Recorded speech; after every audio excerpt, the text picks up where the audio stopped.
everyone, and welcome back for another episode of Round Robin. I am your host, Tracy Preston, along with Christine Mulligan, Nina Mulligan, and of course, my husband, Todd Preston. Hey, everyone. Hey, Trace. Bonjour. Hey, everybody. Merry Krampus, everyone. Or should I say Krampus? Krampus. It is hard for me to remember to say it that way. Yeah, well, when you say it that way, total different connotation for me. I know. Well, last night, Todd and I were in Old Town in Lansing for the Krampus Festival. There were a ton of people there. There was a ton of people. Mm-hmm. Shoulder to shoulder. It was shoulder to shoulder. It was very hard. There was a great food venue area. What do you want to call it? Like a food truck aisle. Food truck, yeah. Area Alley. that was, jutted off like the main area. Tons and tons of vendors. There were so many people. It was people-y. Let's just say it was very people-y. Very people-y. And it's like people just, they're just like little canopy pop-up tents. Thousands of people, yeah. Yeah, and we're trying so hard because we like to buy and support our local creators. Right? Support them. And so it's like, we're trying to get in. You couldn't even get in. The canopies were full of people. And some, it must have been their first year because their tents were dark. They didn't have any lights. So you couldn't see shit. But, you could tell who the veterans were because they learned that lesson. This has been going on for, what'd you say, 4 years, hon? I just found out. I was looking at it. This was their third year. It was their third year. Yeah. And I heard one of the vendors saying, it's just gotten bigger and bigger. Now it feels like a real festival. It was big. It was huge. And there was a big parade. We didn't do the parade, though. We wanted to get out of there because there were just too many people. But we saw some great costumes. We sure did. And there was a fire troller. There was a band, but we didn't catch that either. Yeah. But anyway, it was pretty cool. So, we're about 2 weeks away from Christmas. Right. By the time the show airs, we are 2 weeks away. That got me wondering, is there any unusual or little known Christmas facts that we could talk about today? I wasn't sure if I'd find much that people didn't already know, but I think I found quite a few things. Okay. So on today's Round Robin, Christmas edition, strange, dark, and globally weird. So here we go. Okay. Here's some unusual or little known facts about Christmas. I can't wait to hear the response on this one. Taco Bell once sold Christmas perfume. What? I said it, Taco Bell. In 2015 in Canada, a taco-scented holiday fragrance was released as a promo. Could you imagine? What do you want to smell like? Nachos or burritos? Or diarrhea. Was it diarrhea scented? Ooh, do ass. Ooh, do ass. People get crazy about tacos, so. But technically it is eau de toilette. Ooh, it is. And so especially... Taco Bell was taking that literally? Is that what was happening? They probably just had a lesbian in charge of that marketing promo. Why? You wear taco all the time. What are you talking about? I wear taco all the time. All right. Well, Santa didn't always wear red. That's right. I knew this. Did you? Yeah, okay. Yeah. So before Coca-Cola popularized the red suit in the 1930s, Santa wore... green. He did wear green, blue, brown, and even tan. He was more of a Nordic forest wizard than a mall Santa. Right. Good on you. Yeah. I didn't know that. I know a thing or two. I knew that too. Did ya? Yeah, because I'm very Irish. They chose the red because of the red Coke. Yeah, that's why they changed it, because it popped. And that is, it can be argued that Coca-Cola is what made Christmas so commercial. It is. Absolutely. They literally attribute it to that in marketing science. Yeah. I'm the only one in this group who didn't know that. Living under a rock. All right. Now, in Japan, Christmas equals KFC. Yeah, it's a booming tradition. Buckets must be pre-ordered weeks ahead of time. Around 3.6 million Japanese families eat KFC for Christmas dinner every year. Interesting. Yeah, my son is doing that for Christmas this year. Yeah, we just learned that actually. He told us that before he left. He was like, because we asked him, like, what are you guys gonna, be doing over there? He's like, everybody has KFC for Christmas. We're like, what? Yeah, That's weird as hell. he said that they ordered their bucket. Oh my God, that's hysterical. Well, we have started a tradition here in our house. We order Chinese food, Right. and I love it. Yeah. You're such a copycat. So many people do that across the United States. I'm not copying anybody. We They're didn't copying copy us. anybody. Copycat. No. No. Well, you really don't have a choice because Yes, I do. Chinese food restaurants are really the only restaurants that are open on Christmas anymore. I Or know. at least it used to be. Well, you know, what's our That's why that became a thing. favorite Christmas movie with the little boy with the bunny suit? A Christmas Story. A Christmas Story. Yeah. I think a couple years ago, I'm like, you know what? Why don't we do Chinese food on Yeah. Christmas? And I remember the first year I ordered it, I was like, we want to, I called them because I'm like, we want to have, Chinese food for Christmas dinner. Are you guys really open? It feels weird, but they are open. Yep. So I love it. All the work went in for Thanksgiving dinner. I'm not doing it anymore on Christmas. And all year long, you deserve a break. Yeah. All right. The original stocking stuffers were oranges because, Yep. yep, And they were out of socks. Real socks. that's right. That's why they're called stockings. Yeah. Now they symbolize gold. So Nicholas, the real inspiration for Santa, supposedly tossed bags of gold down a chimney, landing in stockings. So oranges became the gold stand-in. I didn't know that. I knew that because Matt's family always did that. So he was always well vested in that. And that was something that I had to carry on with. I always thought was silly and my kids never ate them. I learned it from Chitty Chitty Bang Bang.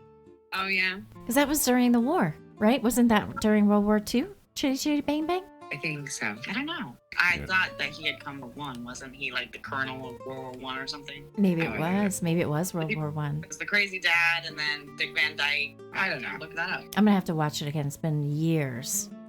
We squirreled. Yeah. All right. Well, Christmas used to involve ghost stories. Victorians told spooky tales around the fire. A Christmas carol wasn't unusual. It was normal. Christmas was basically Halloween with carols. I didn't know that. In Catalonia, Spain, nativity. All right.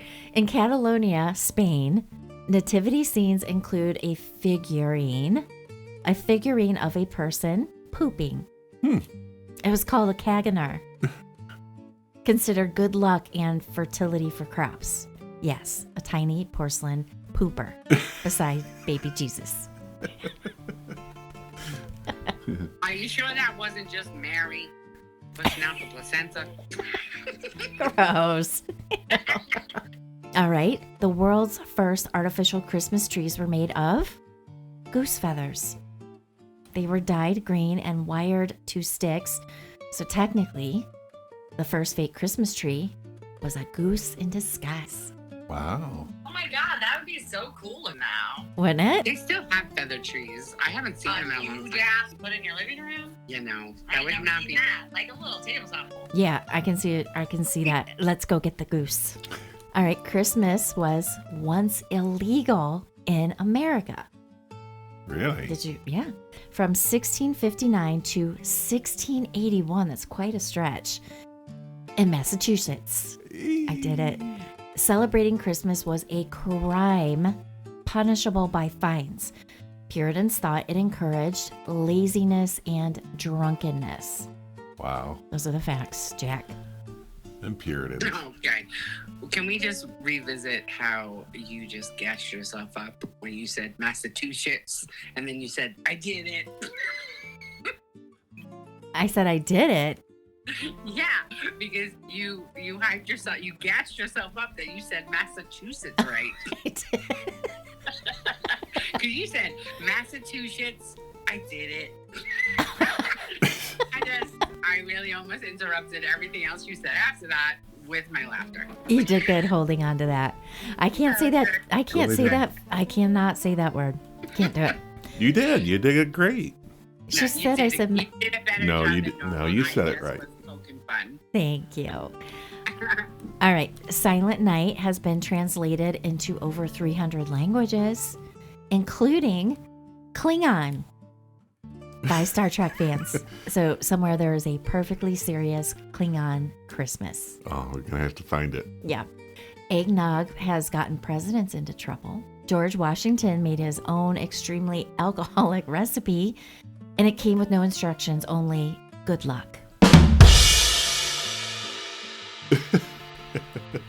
Rudolph was created as a marketing character, invented in 1939 by Montgomery Ward. Remember Montgomery Ward? Yeah. To sell coloring books. A department store literally gave us the most famous reindeer. Astronauts broadcasted jingle bells from space. In 1965, astronauts pranked NASA, claiming they saw a UFO, then played jingle bells on a harmonica and sleigh bells. That's a fun fact. That is fun. Did you know that Iceland has 13 Santas? It's a whole brood. They are called Yule lads. One licks pots, one slams doors, and one steals sausages. Oh, It sounds like sausage Times stealing. Square. They got about 6 Santas. One steals wallets, one steals pocketbooks. One steals your Broadway ticket. And leaving cookies for Santa began in the Great Depression. Parents wanted to teach kids gratitude during hard times. Now it's tradition and Santa's cholesterol problem. The most expensive Christmas tree ever, $11 million. Okay? It was decorated with diamonds, emeralds, pearls, and gold. Located at, does anybody want to take a guess where you think this tree was? Dubai. Bingo. Really? Yep. Emirates. How do you say it? Emirates Palace? Emirates. Emirates Palace in Abu Dhabi. Yep. Yeah, I figured. With That all those literally- jewels. I will never understand Dubai as long as I live. I get opulence. All right, get it. I got it.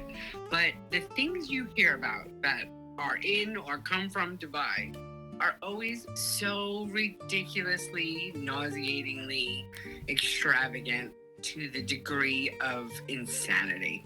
Agreed. Ugh. They got lots of money over yonder. Yeah, but it just makes me sick what they do with it instead of feeding the poor and Yeah. housing Yeah. homeless and Yeah. Agreed. let's not go there. Okay. So let's talk about this. Should ghost stories make a comeback at Christmas like Victorians used to do? Like a cozy tradition or too creepy for the holidays? Would you tell one of those to your kids? Sure. I would. I'm sure I have. Now, which is the better Christmas dinner? Traditional? KFC? Chinese food? I'm sticking with the Chinese food. I'm digging the Chinese food. Yeah. Easy peasy. What about you guys? Are you going to get some KFC for Christmas? No, my oldest son will because he's over in Japan. But no, we celebrate Christmas Eve. So I have my kids over for Christmas Eve. And then we go over to Matt's for brunch on Christmas Day. And then the rest of the day, it's just eating leftovers. So there is no real official dinner on Christmas Day for us. At least there never really has been. Gotcha. What about you, Nina? Like, what do you mean? Well, I think people do turkey at Thanksgiving and ham at Christmas Yeah, time. Yeah. I'm from New York, so, and you know, You do the From- 7 fishes. Isn't it 7 fishes? I'm used to that, but I can't have the 7 fishes. I can only have the shellfishes. I can't have the swimmy fishes. So I never continued the 7 fishes when I had my own kids, but we still do, you know, like the lasagna, the baked ziti, all the good stuff. We do that on New Year's Eve. Oh, that sounds good. I love Italian. Not New Year's Eve, I'm sorry. Christmas Eve. Yeah, we do that on Christmas Eve. You know, all the regular foods that we eat. Even though I'm critically Irish, I was raised hella Italian, I guess. So yeah, we do a lot of the Italian traditions for Christmas Eve. Buon Natale! Yeah, I was joking with her yesterday because we came home from our mom's house, we took a shower, and then she spritzed. I was like, oh, are you getting your nighttime spritz in? I'm sorry. Who are you getting perfumed up for? You're going to sleep. I said, you are so Italian because we just got done watching this movie. I forget the name of it now, but it has the Italian guy in it that's, what is his name? Sebastian Maniscalco or whatever it is. Maniscalco, yeah. He's an Italian comedian or whatever. So it was a movie where him and his father who's very Italian. And they were from Chicago, actually, not from New York. But, you know, there's certain traits and characteristics of that stereotype, right? So before they went to bed, they had a ritual of like spritzing themselves. Because I guess in the show, in the movie, Tony Maniscalco's character was raised by a single father who is Robert De Niro in the movie. So Robert De Niro and Maniscalco, when they were getting ready for bed, one of the things his father always taught him was spritz so you smell nice when you go to bed. Well, the thing is my mom smokes, you know, my mom's a boomer, still smokes. So when we go over to her house and you come home, you smell like smoke. So I didn't feel like taking a shower. So I spritzed, you know, so I could stand the smell myself. We're going to bed. Wow. Nina went in on me. She was like, oh my God, now you're an Italian dude. You're taking it too far. And I was like, oh my God, you watched one movie. I said, you don't know nothing. Forget about it. You don't know nothing. You have baby literally at every holiday, and you call it regote and cannoli. No, you said it wrong. It's regote. Cannolis. That's what you say. And how about mozzarella? Mozzarella. See? Like, we go into Italian places around here, and the people that are like, what the fuck are you asking for, woman? And they're like, oh, you mean cannolis? And she goes, yeah, like I said, cannolis. Now bring because it. that's how they say it by real Italians in New York. It's not real Italians. It's New York Italian. New York Italian. New so York. it's part of my accent. Right. I don't know what's. It actually hurts my face to say mozzarella. Wait. How do you say it again? Mozzarella. Okay, mozzarella. I literally have to open up my face and like look like I'm a crazy person when I say mozzarella. Mozzarella. Mozzarella. All right. I have a question for Todd. Would Krampus improve Christmas behavior if he was real? Like, does fear work better than joy? I think so. And I think that's probably why Krampus came to be, because we needed incentive to keep kids being good when there was no presents coming anyway. So if you aren't getting presents, what's your incentive to be good? The Krampus. And Archie's burp. Thanks for that, good boy. I agree. I think fear is a good motivator. Well, or taking their phones. That works. yeah, I've always been, especially for raising children, I've always believed, and you know, right, wrong, or indifferent, and I guess without context deeper, maybe some people will think I'm a monster, but I always said fear equals respect. Especially it's true. when it comes to rearing children. If they're afraid of something, they will respect it and they will give more critical thought to doing something because of that fear. However, Krampus. That's how you say I can't it. say it with a straight face. Krampus. Yeah, Krampus has a whole different meaning for me. But yeah, when we're talking about the big scary horn guy, I just think it's kind of crazy how the Scandinavian and it's German, right? Is that where it's really big? Yes. It's still Mhm. Germany. Yep. So I just find it kind of crazy. You know, I'm an American, obviously, so you know we have our loosey-goosiness over here. The whole Krampus thing, I don't know. It's very, I don't know, Gestapo-y? No, but It's like Gestapo for children. was it though? Was Krampus before? Like, how far back does the Krampus tradition go? And does it predate the whole Jesus thing? Todd? Like, as far as folklore is concerned, because some folklore is, you know, much older than the Bible. So Yes, that could yes, be it does.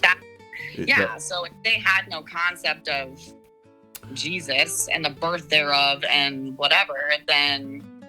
Well, that would just be because I mean the Bible is pagan traditions all woven into it. So like those pagan traditions came first, and then the church adapted all of those pagan traditions in order to get more people into the church. So that's what it is. Krampus comes from the pagan times, and it essentially, I mean, I'm wrong on this because I vaguely remember learning otherwise, but when I first started understanding Krampus, it was like the devil incarnate. Like he was the boogeyman.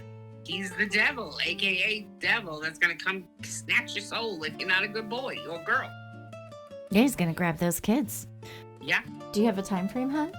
Well, the Smithsonian lists Krampus as the son of the goddess of death, Nordic goddess of death, Hel, Hel. So that predates Christianity. There you go. So for them, it wasn't really a ghost story. I feel like I would imagine back in that time, you know, settlers were probably pretty isolated within their own groups. And you wouldn't want your children to just be like wandering around and stuff. So I would think that, you know, like, just like any parent, like, oh, my kid used to be like, oh, why can't I jump on the table? And I'd be like, because you can. And she'd argue with me. I said, because you're going to fall off, crack your head open, and bleed to death all over the floor. Because she could not understand anything other than the catastrophic, most worst thing. Well, I'm doing it right now, and I'm not hurting myself, so let's do it. So maybe it was more of a thing like that. You know? That's like keep kids like in the village area, like so they don't wander out into the woods and shit. Yeah, but that's what I mean. That's why it's so bananas to me as an American, right? Because as an American, we did the whole American thing, is we created a commercial jolly fellow with, you know, cherry cheeks and a bowl full of jelly, right? So we kind of went to the positive thing, right? So positive reinforcement. If you're good, you'll get all of this.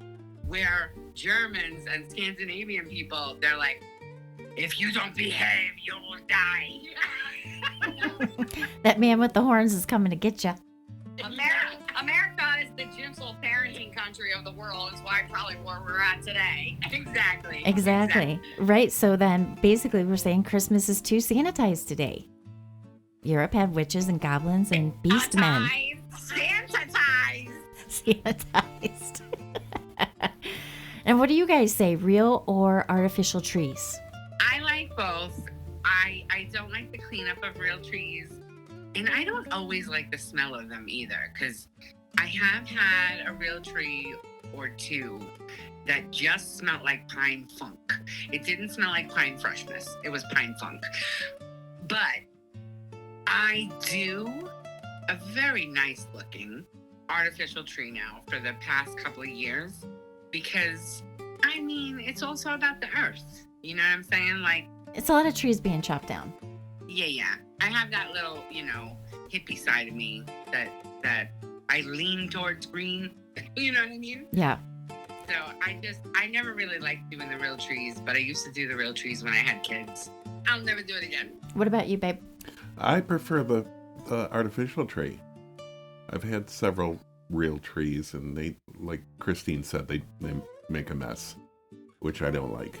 And sap gets everywhere. Yeah, that's disgusting.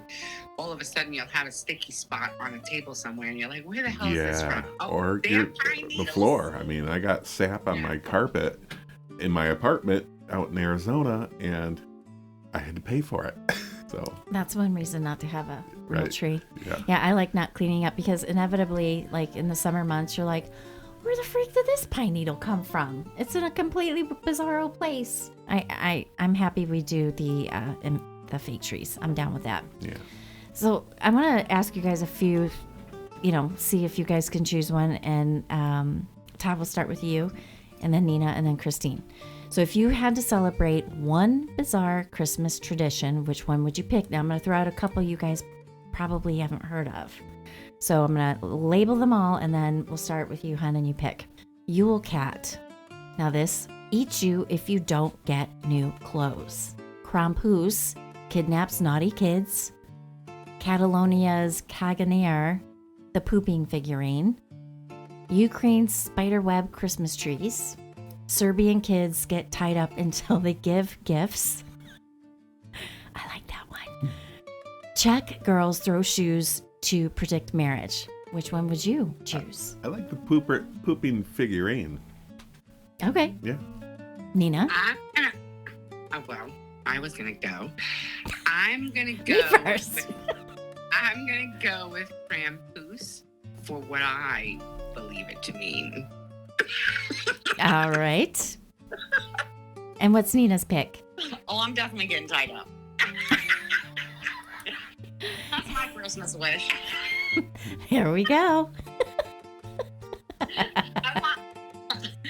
It's good. Ours go together, man.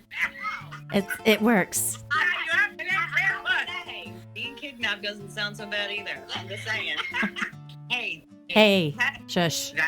Yeah. That's not good. Funny. That's funny, not funny. Well, okay. I get what you're saying, but I'm just, You're in to try it. A scenario. In a very safe. There would be a safety latch. There'd be, like a pillow in the trunk for me. Like, we'd make it comfortable, but it'd be real-ish. Christine, you have a job to do. Twisted. She's twisted. I'm never going to do it. Nope. All right, so I'm going to give you guys a few other ones to choose from. I need you to choose your creepiest Christmas creature. So again, we have Krampus, Frau Perchta, disembowels the lazy, Mary Lude, which is a skeletal horse demanding booze and songs, or the Gryla. It's an ogress who boils bad kids into stew. Hun, which one would you choose? I'm going to go with the booze and songs. That sounds like a good time. Booze and songs. Well, usually when enough booze, do come some songs. Oh, do we even need to ask the question then? I think we know which one I'm thinking. Exactly. That's a no-brainer. What about you, love? Kid Stew. That sounds pretty good. Yeah, the Gryla. Yeah. I'm kind of liking the Frau, disemboweling the lazy. Oh, my goodness. Hey, why not? Yeah, no, that's telling. That tracks for you. Yeah, it does. All right. Christmas caroling, joyful tradition or original jump scare? Imagine. What do you mean a jump scare? Why was it a jump scare?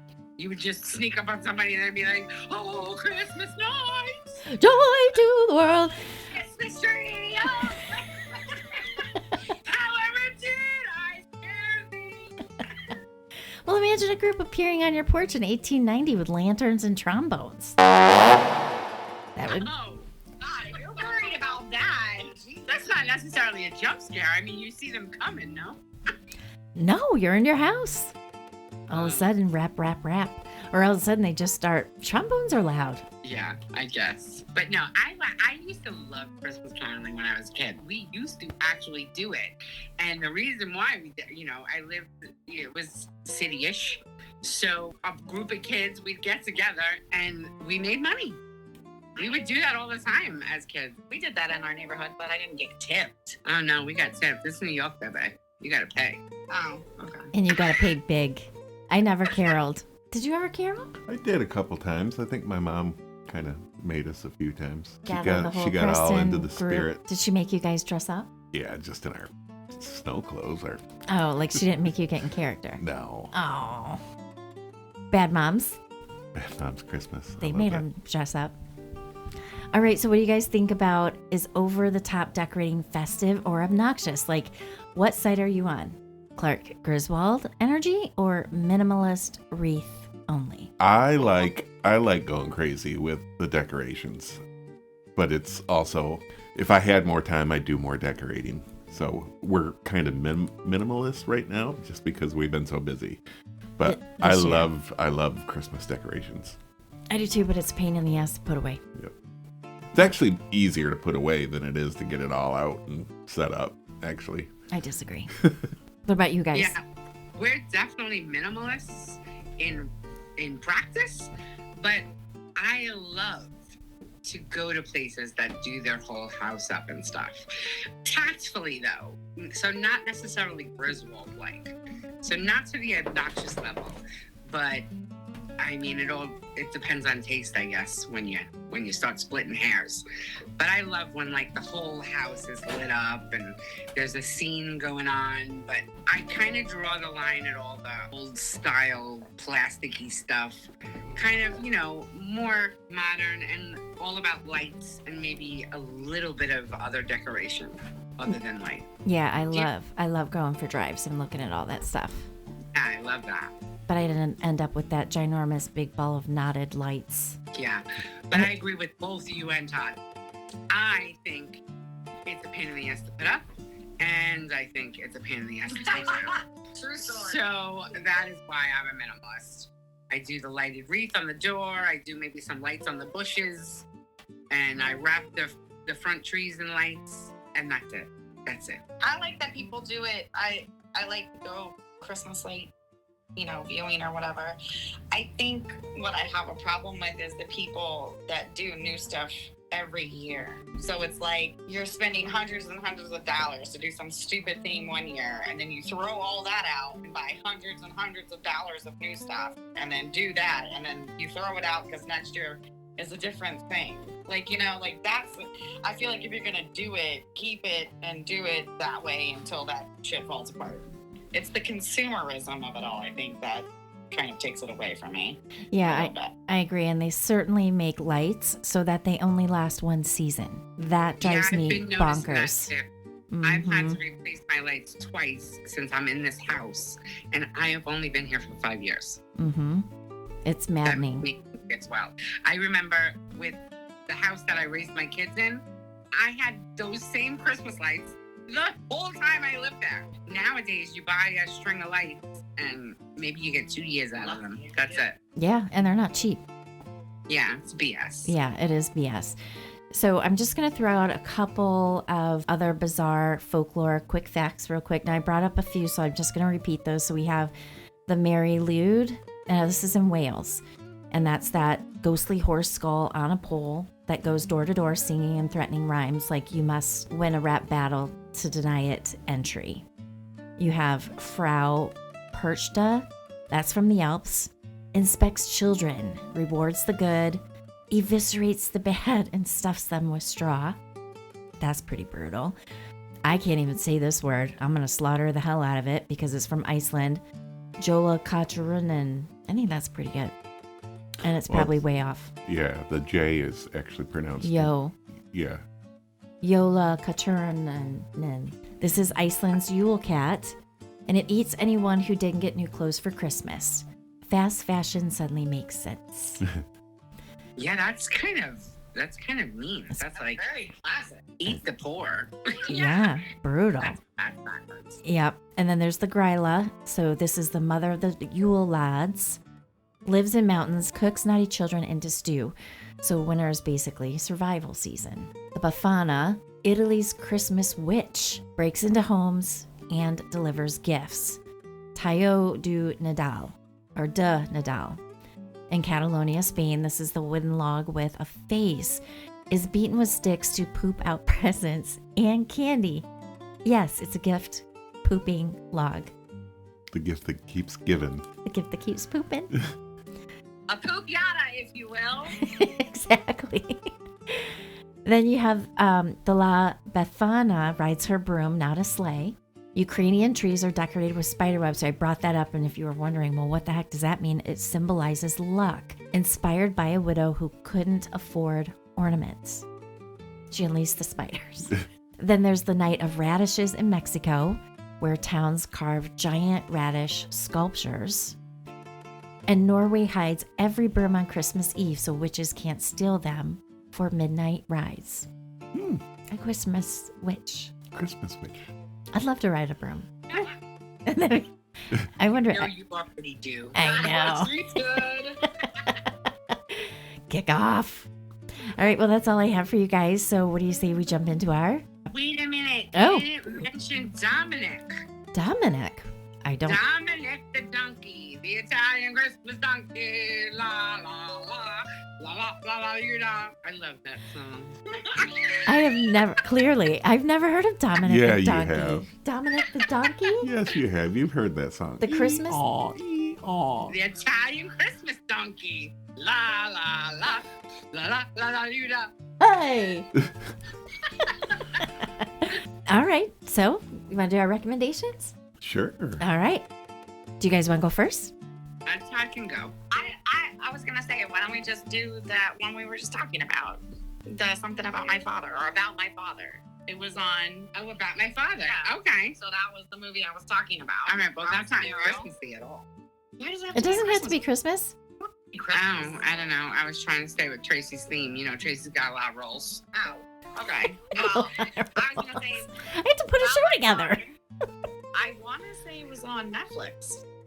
Yeah, it probably was on Netflix. Either It's Netflix or Amazon. Yeah, it's called about my father, and essentially it's an Italian guy that was raised by a single dad in Chicago. You know, very Italian-like. You know, I think it has a lot to do with his life, if I'm being honest, because his wife is very like, and his whole stand-up comedy show is about that. His wife is very like crunchy granola, California, white family, and he's very like Italian. So he's always like joking about the differences between the two families. So this is kind of like Meet the Parents, but like his version of it.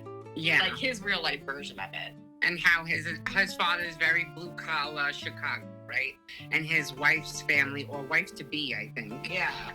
is very waspy, you know, wealthy, waspy, and you know, the clash of the two types of lifestyles. So, you know, whether the son is embarrassed of him or not, like that's kind of the theme for half the movie. But then, of course, so yeah, it's a different version of Meet the Parents. Yeah. But it's like his life. Like I feel like because having watched based off of his life, because having watched the shows, it was very similar to the stories that he talks about in his stand-up. So that's why I figured maybe it was about that. Yeah, it was a good movie. It was a nice, cute watch. And of course, it has Robert De Niro in it. Who wouldn't watch it? All right, so Todd and I binged a series on Netflix called Love and Death. Love and Death. This is a 2023 biographical crime drama miniseries, and it is based on real events. It follows Candy Montgomery, a seemingly normal suburban housewife in Texas during the late 70s and early 80s, and her life spirals completely out of control. She's very much involved in church, and they have a group of churchy friends, and she all of a sudden starts getting all hot and bothered over this dude named Alan Gore, and she decides she's moving forward with it. Like, she's having all these thoughts. She's like, I'm going to tell this dude what I want to do. Yeah. She wants to have an affair. So anyway, they get into this affair, and it's 7 episodes. It's absolutely bonkers. And Todd, you were absolutely correct that the actress who played Candy Montgomery is played by Elizabeth Olsen. Yeah. Yep. The sister of the Olsen twins. That's right. She's a fantastic actress, by the way. Yeah. She plays a good crazy girl. She does crazy very well. Yeah, she's got the eyes, the whole 9 yards. Again, absolutely outstanding. So Jesse Plemons, he plays Alan Gore. He's a strange looking fella. Strange guy. Very strange looking guy. Lily Rabe plays Betty Gore. Patrick Fugit plays Pat Montgomery, Candy's husband. Kristen Ritter and Tom Pelfrey. Who's Christian Ritter? Kristen Ritter is the lady who played the pastor. I wonder if she's related to John Ritter. Yeah. She may be. I have to look that up. She's married. Oh, she's married into the name. Yeah, that's his wife. Oh, that's his wife. Okay. Yeah, she's in this. That's Jason Ritter's wife. Got it. Okay. It's a great show. Do you have anything you want to add in about the show? No. Nope. Anyway, it's on Netflix. Absolutely recommend it. Todd and I binged it. We watched it in 2 nights. Boom, done. It's crazy. Can I even say it? I suppose. I mean, There's a murder. There's an murder. affair. There's a murder. There's a sensational trial. Yeah. And that's all I'm going to say about that. It's a great show. It's a great show. So get out there and get that show going tonight on your couch. That's all we got for you guys. Thank you so much for listening. As always, have an amazing week. And please listen, share, subscribe, like, leave a comment. And welcome to season 10, by the way. And welcome to season 10. Yeah. The support, we're loving it. And check us out on TikTok. We're putting out some videos on TikTok too, so they're pretty stellar, I might say. They are. Yeah. All right, so that's all we got for you guys. Have a great week, everyone. We'll see you back on Friday for F-Bomb. Have a great week, everyone. Bye. Bye-bye. Adios. Adios, amigos.